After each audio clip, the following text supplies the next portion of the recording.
Olá! Sejam muito bem-vindos ao PEP, Palestra Esporte Podcast, nossa jornada semanal de reflexões sobre desenvolvimento, comportamento e cidadania, a partir do compartilhamento de experiências práticas e acadêmicas dos universos do esporte, da gestão pública e da defesa dos direitos das pessoas com deficiência.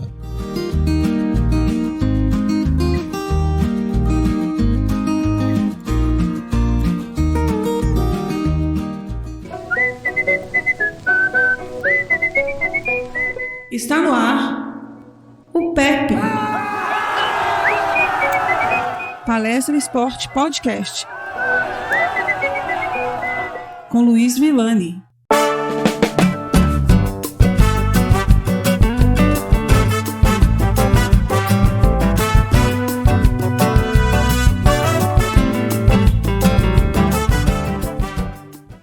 Olá pessoal, no início dessa segunda temporada abordamos alguns aspectos do tema liderança a partir de algumas experiências positivas do esporte no desenvolvimento de habilidades básicas. Entretanto, liderar envolve muitos outros fatores. Dentre estes está a importância de uma comunicação efetiva. A comunicação tem se tornado cada vez mais uma ferramenta de gestão. Não adianta termos clareza dos objetivos organizacionais se nossos colaboradores, nossos parceiros ou nossos clientes não os compreenderem da forma como eles foram, de fato, idealizados. Parece óbvio, aliás, parece não, é óbvio. Mas mesmo o óbvio tem que ser dito, afinal, existem diferentes formas de nos comunicar, de nos fazermos compreendidos, e as pessoas assimilam as informações de forma diferente. Há interpretações equivocadas sobre aquilo que queremos dizer. Ou seja, se não tomarmos cuidados, os ruídos de comunicação, sua devida compreensão pode tornar nosso caminho, às vezes simples e objetivo, em algo complexo e árduo para avançarmos como havíamos proposto. Portanto, o nosso tema hoje é comunicação. Sem comunicação, não existe gestão. Eu sou o professor Luiz Villani e o acompanharei nessa jornada.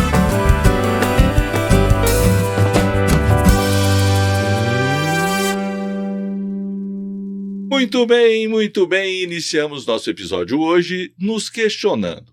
Será que o que falamos para um grupo é compreendido da mesma forma por todo o grupo? Comunicação não é uma exclusividade do ser humano. No reino animal, há comunicação de alerta, de sedução, há momentos de descontração e brincadeiras inclusive. Mas o ser humano, ao fazer uso da razão, parece que tem feito pouco uso de seus instintos e hoje tem dificuldade de se comunicar como gostaria. Discorda disso? Então deixa eu tentar me explicar melhor. Afinal, nosso tema hoje é comunicação. Talvez assim eu me faça compreendido. Ao longo de nossa trajetória, criamos nossas próprias fake news, nossa vida perfeita nas redes sociais. Geralmente, a maioria das nossas postagens são alegres e felizes, como se não tivéssemos qualquer tipo de problema. Claro, compartilhamos em alguns casos nossas revoltas ou mesmo notícias e informações que acreditamos ser pertinentes. Recortamos uma fatia da nossa vida e compartilhamos nessas redes. As demais fatias não são comunicadas. Quando estamos felizes, parece que a nossa vida é felicidade pura, tranquilidade. Quando estamos revoltados, parece que nosso mundo é bem amargo. Estamos descrentes da nossa organização social. Em qualquer que seja a situação, o interlocutor, nossos amigos, seguidores e curiosos compreendem uma determinada mensagem. Quem está mais próximo no nosso dia a dia, dependendo do teor da nossa mensagem, compreende de uma outra forma. Muitas vezes as revoltas são desabafos, mas para uma pessoa distante da sua rotina, conhecidos, parceiros comerciais, talvez a mensagem seja interpretada como radicalismo. Outros irão se identificar com a mensagem que estamos passando e reforçará esse comportamento. Mas no fundo, às vezes o desabafo toma uma dimensão que não era o que queríamos comunicar. Sim, estou partindo de algo simples da nossa rotina nas redes sociais para algo mais complexo, como nos comunicamos em nossas atividades profissionais. Uma postagem de uma rede social de uma empresa caso mal interpretada, pode significar grandes prejuízos. O conjunto da sociedade é diverso, o próprio estado de humor e emocional de nosso interlocutor que recebe a mensagem em determinado momento pode interferir na interpretação e compreensão da mesma. No mundo contemporâneo, temos vivido sem tempo. Essa é uma queixa recorrente. Nunca temos tempo. Inclusive, para nos atentar para as reações de cansaço, de estresse, fadiga e da atualíssima depressão, tanto de nossos interlocutores quanto de nós mesmos, temos que compreender melhor os processos de comunicação. A comunicação nem sempre é verbal. Aliás, a comunicação não verbal, os gestos, caras e bocas, as expressões e atitudes, às vezes falam mais alto, mas muitas vezes não percebemos isso. É mais comum reagirmos até de forma agressiva à comunicação verbal quando se expressa alguma incoerência ou algo que não gostamos de ouvir. Às vezes, caímos em ciladas a este respeito, nas ironias, no plantar verde para colher maduro. Mas afinal, o que significa comunicar então? Temos refletido pouco sobre isso e na era da informação, da comunicação, ao desconsiderar todas as armadilhas contemporâneas da evolução tecnológica, nós temos que refletir sobre uma série de questões. Tudo é bastante complexo. Assistimos amigos, conhecidos, famosos e agora até políticos fazendo dancinha no TikTok. Uma tentativa de se comunicar com o público mais jovem.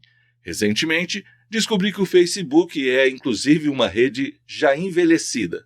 Olha que para mim, ainda é quase que uma novidade. No WhatsApp, a minha geração usa e abusa dos emojis. A carinha chorando de rir é clássica, e os mais jovens já começaram a identificar nosso comportamento, nossas manias, a maneira de comunicar com uma geração que vem aprendendo ou tentando usar novas tecnologias. A carinha chorando de rir está virando piada entre os jovens. E olha que ela é um sucesso. Já está inclusive à venda como almofadas até em bancas de jornal. Sinto muito em informar, mas isso não é algo atual. É algo inerente ao desenvolvimento, às mudanças, às gerações. E bom que os mais jovens consigam identificar nosso comportamento, que saibam criticar e buscar aperfeiçoar constantemente as relações. Claro que no conjunto de toda a sociedade, isso deve ser feito com respeito. Eu considero o humor uma respeitosa crítica. Algo que nos faça também refletir que até encontrar uma carinha, eu já poderia ter soltado um kkk e ser mais simples e objetivo na comunicação. Mas nossa geração ainda zela pela carinha fofa. Poxa vida, na nossa época não tínhamos acesso a tantos desenhos, símbolos, imagens como hoje. Isso nos faz perder nosso tempo para correr nas opções e encontrar algo adequado para cada situação. A ausência disso nos levava a colecionar figurinhas, selos, papéis de carta. Hoje há quem coleciona GIFs e figurinhas para o WhatsApp para usar como sua própria identidade na situação ideal. Ao ir mais longe, eu me lembro do meu pai e da minha mãe aos poucos incorporando nossas gírias. No início, soava algo meio forçado. Muitas delas, sem percebermos, foram virando algo natural. E hoje, nos 40 anos que me distanciam em termos etários da minha mãe, isso não soa mais forçado. Minha mãe é bastante moderna, descolada, mas não usa o WhatsApp. Minto, pois já aprendeu a receber chamadas de vídeo e se delicia com a possibilidade de matar a saudade com uma ligação com o vídeo nesse isolamento social que tem nos feito sofrer tanto. Minha mãe nunca foi afeita à tecnologia, mas sempre houve um limite entre não estar antenada e estar extremamente antenada. Aprendeu a usar o micro-ondas e hoje dá aula da quantidade de alimentos e o tempo necessário para aquecê-los ou cozinhá-los. Meu pai já era bem mais moderno. Aprendeu a programar o videocassete para gravar televisão nos horários em que não estaríamos em casa. Isso nos anos 80.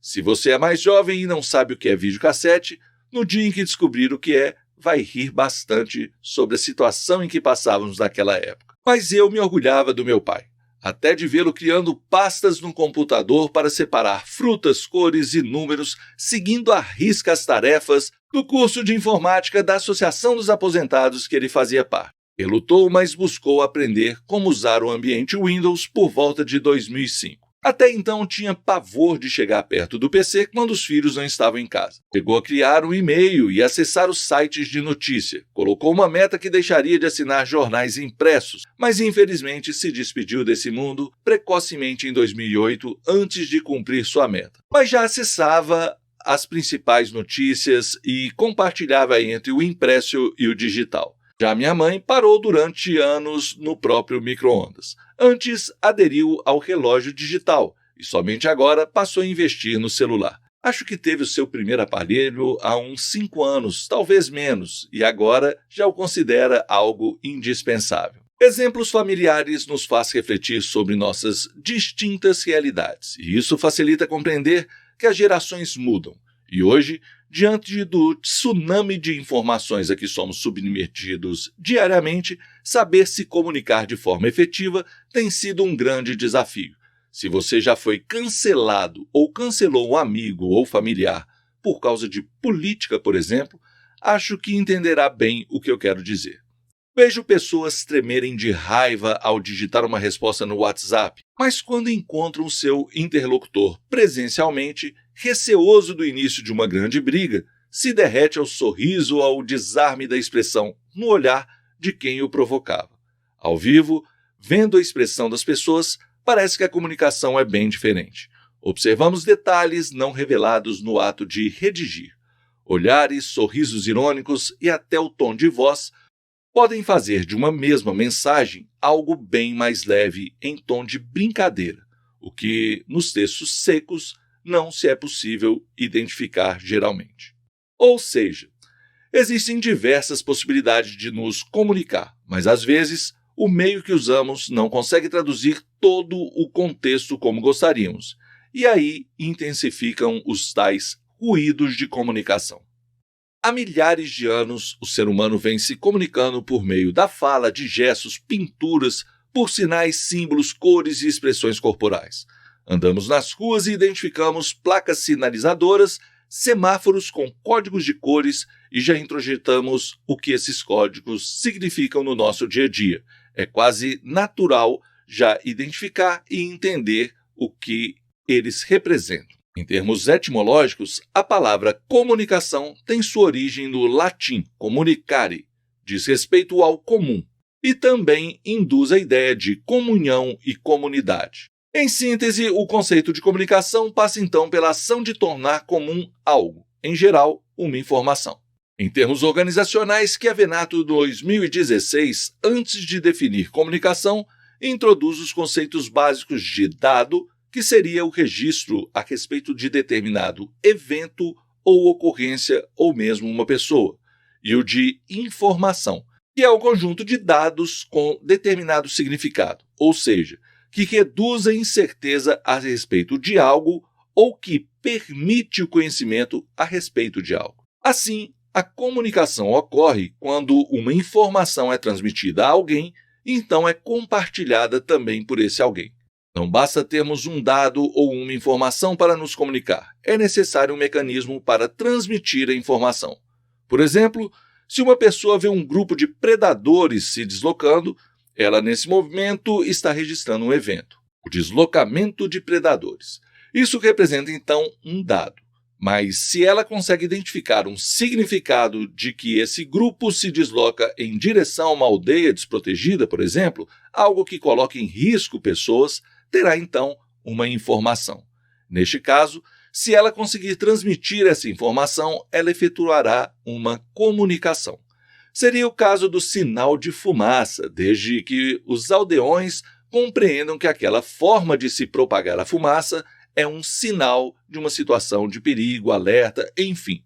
Se essa mesma pessoa dispõe de um rádio ou telefone celular, transmitir sua mensagem a outro interlocutor poderá ser possivelmente uma comunicação mais precisa e mais efetiva. O que buscamos no dia a dia das organizações, sejam empresas, indústrias ou em uma equipe esportiva ou qualquer outra, é nos comunicar de forma efetiva. Martens, 1995, cita que um treinador esportivo, um líder, precisa desenvolver credibilidade em sua comunicação. Isso significa ser honesto quanto ao seu conhecimento sobre o esporte, ser confiável, claro e coerente ao tratar seus liderados, os atletas no caso, ser dinâmico, espontâneo e aberto. Para Martens, há uma escola de treinadores que se comunicam por meio de aspectos negativos, ressaltando os erros ao invés de incentivar os acertos. Não que os treinadores não tenham que corrigir os erros, mas dependendo da forma como se expressa isso, para um determinado atleta em específico, isso pode não ajudar. E pior, pode atrapalhar ainda mais o atleta. Muitas vezes, a prepotência de imaginar que sua visão é infalível impede o líder de buscar outras informações da situação e isso seria uma comunicação ineficaz. Líderes precisam aprender a escutar. Às vezes, um erro ou uma falha possui uma justificativa plausível e o liderado possui uma explicação com informações preciosas a esse respeito. Comunicar de forma equivocada ou não conseguir identificar outros dados e informações ao comunicar pode significar vários problemas. No episódio passado, citamos a liderança transformacional, aquela em que o líder chega e consegue provocar uma mudança.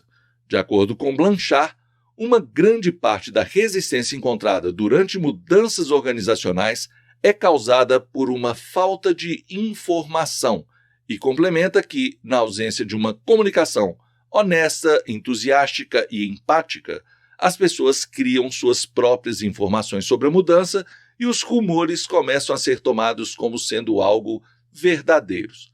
As fofocas, então, interferem e criam barreiras para a promoção da mudança esperada. Infelizmente, a comunicação não depende apenas de técnicas organizacionais. Grande parte das mensagens que transmitimos são influenciadas pela emoção, por nossos sentimentos naquele momento. Medo, raiva, euforia, ansiedade, apatia, inveja, dentre outras emoções, podem influenciar nossa forma de comunicar. A comunicação não implica também só no que verbalizamos. Robert Weinberg e Daniel Gold afirmam que cerca de 50% a 70% da nossa comunicação é não verbal. Há também outras formas de comunicação que são influenciadas por esses estágios emocionais. A chamada comunicação violenta e a não violenta. Saber observar, sentir o estado emocional do grupo, nosso próprio estado emocional, respirar, buscar analisar as necessidades da situação, identificar nossa própria necessidade de pedir apoio. Sim, às vezes temos no grupo pessoas que possam nos dar suporte e assumir determinados papéis que estabelecem um sentimento de confiança e fortalece o grupo enquanto uma verdadeira equipe. Portanto, a empatia é sempre uma grande aliada nessas situações. Um líder deve sempre saber refletir sobre a situação e buscar criar um ambiente adequado para se comunicar. Não sei se já repararam nos tempos técnicos no voleibol. Geralmente, o treinador atua com grande destaque buscando corrigir erros gerais. O treinador levanta a moral da equipe e age como um grande motivador. Alguns gritam, outros falam firme, cada um tem a sua forma de agir. Mas, geralmente, o foco principal da comunicação é delegado a um auxiliar técnico, um apoio que chama a peça-chave que precisa de uma comunicação mais específica, ela então é chamada de lado, fora da roda, para que então seja repassado as informações estratégicas. Não vou entrar aqui na questão do volume de informação e o quanto conseguimos assimilar em 1 minuto de instrução técnica, pois isso está mais associado ao esporte e nossa proposta aqui é de generalizar. Será então que temos aprendido, praticado e refletido sobre nossas práticas de comunicação de forma adequada? Será que temos sido compreendidos da forma como gostaríamos por todos em um grupo? Estar consciente da necessidade cada vez mais presente de melhorar nossa capacidade de comunicação é algo cada vez mais importante no nosso dia a dia. A desconfiança, a carga de preconceitos, as interpretações subjetivas, sim, isso tem sido um desafio cada vez mais difícil de superar para uma comunicação efetiva. O processo de comunicação envolve uma mensagem que é codificada por palavras, gestos, expressões, dentre outras, e enviada a um receptor, interlocutor, que a interpreta, decodifica a mensagem. O problema é que nesse processo há interpretação, e nem tudo é decodificado como o emissor gostaria. Sobre os objetivos da comunicação, eles envolvem uma vasta gama de possibilidades, desde a persuasão, o convencimento de outros por meio de argumentos, transmitir uma informação, um aviso, ou às vezes a combinação de vários outros objetivos ao mesmo tempo. Weinberg e Gold afirmam que a comunicação efetiva é frequentemente a diferença entre sucesso e fracasso. Nesse sentido, é importante saber transmitir informações verbais e também as não verbais. Em um grupo, é fundamental se comunicar de forma clara e objetiva, e, inclusive, certificar se todos compreenderam as informações. É como diz a minha chefe atual, uma grande líder com a qual eu tenho a oportunidade de trabalhar. Mesmo o óbvio precisa ser dito. Muitas vezes precisamos certificar se nossa equipe está ciente das coisas mais básicas que imaginamos que não seriam necessárias por ser simplesmente óbvio. Acreditem, às vezes as informações mais banais podem tornar-se grandes problemas por não terem sido comunicadas de forma adequada. Vivo isso o tempo inteiro. Ainda hoje me surpreendo sobre isso e dou o braço a torcer, pois, se não nos policiarmos, acabamos cometendo os erros que poderiam ter sido facilmente evitados simplesmente pelo fato do óbvio ter sido dito. Certificar a interpretação correta das informações verbais é muito importante. Muitas vezes temos a presunção de que fomos muito claros ao nos comunicar. Até podemos ter sido, mas nem sempre o outro está devidamente atento. Nunca temos certeza sobre isso. Uma interrupção no processo de comunicação por nosso interlocutor estar, por exemplo, viajando na maionese naquele momento, é mais comum do que podemos imaginar. E aí entra a informação não verbal. Como é comum falarmos com o nosso grupo e vermos cabeças concordando, mas muitas vezes o interlocutor está pensando em algo completamente diferente. Você pode até pensar que ele está concordando com você, mas muitas vezes ele está em outra vibe, em outro lugar, em outro mundo naquela situação. Às vezes é importante, então, nos certificarmos. Perguntas simples, tipo: o que vocês entenderam sobre o que eu acabei de dizer? Como entrei no assunto sobre comportamento não verbal, temos aqui um vasto campo de informações que muitas vezes não nos damos conta de controlar. Minha família, culturalmente, sempre foi chegada num carteado. Dentre os tradicionais jogos como o buraco, truco ou mesmo pôquer, eu sempre me mostrei um péssimo jogador. Não pela leitura de jogo, mas por minha comunicação não verbal. Dentre as caras e bocas, ao tique nervoso ou ao toque, o transtorno obsessivo compulsivo de coçar a cabeça em situações de pressão, eu sempre dei as dicas sobre a situação no meu jogo. Um dia, um tio teve a hombridade de me contar sobre isso. Na realidade, foi uma lição. Ele buscava me ensinar sobre a vida e mostrar que eu não conseguia controlar as minhas emoções e deixava isso muito claro por meio dos meus gestos e expressões. Hoje procuro me controlar nisso. Não é fácil, mas é treinável. Tanto que hoje, ciente dessa situação, às vezes eu a uso como um blefe no jogo. Da mesma forma como damos bandeira num jogo, damos bandeira em nossa vida. Aliás, todos dão bandeira. O problema é que muitas vezes não nos atentamos sobre a comunicação não verbal. E essa expressa muita coisa que se deseja omitir, mas que são importantes de analisar. Às vezes, compreender a comunicação não verbal é algo extremamente estratégico, principalmente quando estamos lidando com pessoas diferentes e em grupos. A insatisfação do grupo, a discordância, dentre outras reações que podemos perceber nessa forma de comunicação, podem expressar que algo que estamos comunicando não está sendo tão bem aceito quanto imaginamos. A postura, os gestos, a posição do corpo, a expressão facial, ou mesmo o tom da nossa voz, as nuances de alteração na forma de falar podem denotar especificidades valorosas para o nosso controle sobre a nossa comunicação. Aqui temos até algumas dicas básicas de Weinberg e Gold sobre comunicação efetiva.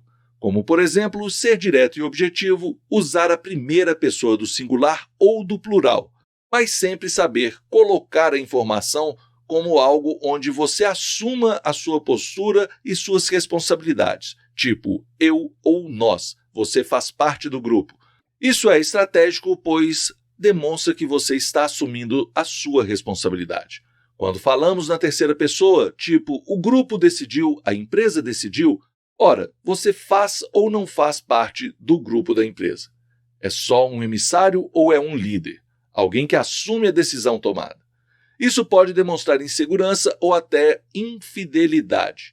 Cuidado com isso nas organizações, nos grupos. É melhor admitir que você faz parte da decisão, que a mensagem é também sua, do que tentar se livrar dessa carga ao falar por uma decisão superior, mesmo que contraria os interesses do grupo. Seja autêntico e assuma as responsabilidades. Claro, quando isso for um fato. Sempre é importante separar os fatos de suas opiniões, mas muito cuidado com sua comunicação não verbal. Muitas vezes dizemos uma coisa, mas nossas expressões não condizem com o que estamos falando. Isso gera confusão, não uma comunicação efetiva. Melhor ser sincero e objetivo. A equipe entenderá isso com o tempo e estará mais segura quando você for sincero. A comunicação também não diz respeito apenas à emissão das mensagens, mas é fundamental saber receber as informações. Um líder deve ter, além de tudo, uma escuta ativa, estar sempre antenado no que o grupo expressa, inclusive na comunicação não verbal. Eu, por exemplo, acho importante termos os advogados do diabo nos nossos grupos, ou mesmo aqueles resmungões clássicos. Para muitos, estes são ervas daninhas e deveriam ser arrancadas, excluídas do grupo. Na minha experiência, esses caras são uma carga de sincericídio necessária em todo o grupo. Revelam algo que muitas vezes não esperamos e nem queremos ouvir, mas geralmente revelam um sentimento sincero e é bom estarmos atentos a isso. Isso pode mudar muito em relação à nossa comunicação e em relação a compreender também o que o grupo está sentindo e muitas vezes não consegue falar. É muito difícil sermos unanimidade e saber receber uma comunicação negativa do grupo requer maturidade, mas geralmente revelam informações estratégicas até para nos acertar com esse grupo. Agora, não confundam que, da mesma forma que há ruídos quando estamos na função de emissor da comunicação, pode também haver ruídos quando estamos na função de receptor. Ou seja, certifique-se de que você compreendeu a informação. Pergunte, resuma se foi isso mesmo que o emissor quis dizer. Não o intimide, isso é só para certificar. Tipo, pelo que entendi, você quis dizer isso. E não, tipo, você quis dizer isso? É bem diferente. A forma, a entonação, um gera uma cobrança, o outro gera realmente uma dúvida. Já vi muitos grupos se ruírem por falta de uma comunicação efetiva, por não se aparar as arestas. Aliás, grupos que eu fiz parte. Tipo pensar, imaginar que o outro pensa de uma forma, mas não certificar sobre isso. A coisa geralmente ganha outra conotação e quando enxergamos as reais diferenças, já é tarde. Não se lidera sem uma comunicação efetiva. Aliás, se comunicar de forma clara e objetiva tem sido um grande exercício. Muitas vezes as pessoas acham que são claras, acham que não teria como não ser compreendida. E isso é um grande erro. Melhor se certificar, ser óbvio, às vezes até redundante. Mas ter a clareza de que você se comunicou efetivamente é mais importante do que o comportamento de lavar as mãos depois, tipo, eu já fiz a minha parte, eu já falei, o problema é do outro que não compreendeu. Não, gente. O problema é sempre da organização. Se é possível evitarmos problemas, temos que lançar mão disso e não ficar querendo apontar responsáveis pelos erros, apontar fraquezas nas outras pessoas. Entendam que comunicação faz parte de todo o grupo e a gente pode ajudar ao grupo também ser mais efetivo nesse sentido. Não podemos cair na cilada de achar que o problema é do outro. Em um grupo, o problema é sempre de todos, é nosso. Caso contrário, estamos falando quase que em sabotagem. Não é esse o intuito da organização. Constituir um time requer maturidade, requer união, requer liderança. Para ser líder, é preciso saber se comunicar. Ser claro, objetivo, honesto, sincero, sensível às escutas e aos comportamentos não verbais. Evite problemas, não os provoque. Muitas vezes as possíveis sabotagens são provocadas por competições internas do grupo. Eu defendo a cooperação sempre. Portanto, em nosso próximo episódio, iremos abordar o tema competição versus cooperação. Se você curtiu esse episódio, peço então que acompanhe o nosso podcast. Divulgue nossa iniciativa. Lançamos novos episódios semanalmente e, além das plataformas de áudio, estamos também presentes no YouTube, em um blog e nas mídias sociais. Busque o Palestra Esporte Podcast e nos acompanhe. Sugira temas, critique nossa abordagem para que tenhamos parâmetros objetivos para avançarmos em prol do nosso mútuo desenvolvimento. Comunicar é sempre fundamental para o sucesso de qualquer organização. Um forte abraço e até o próximo episódio.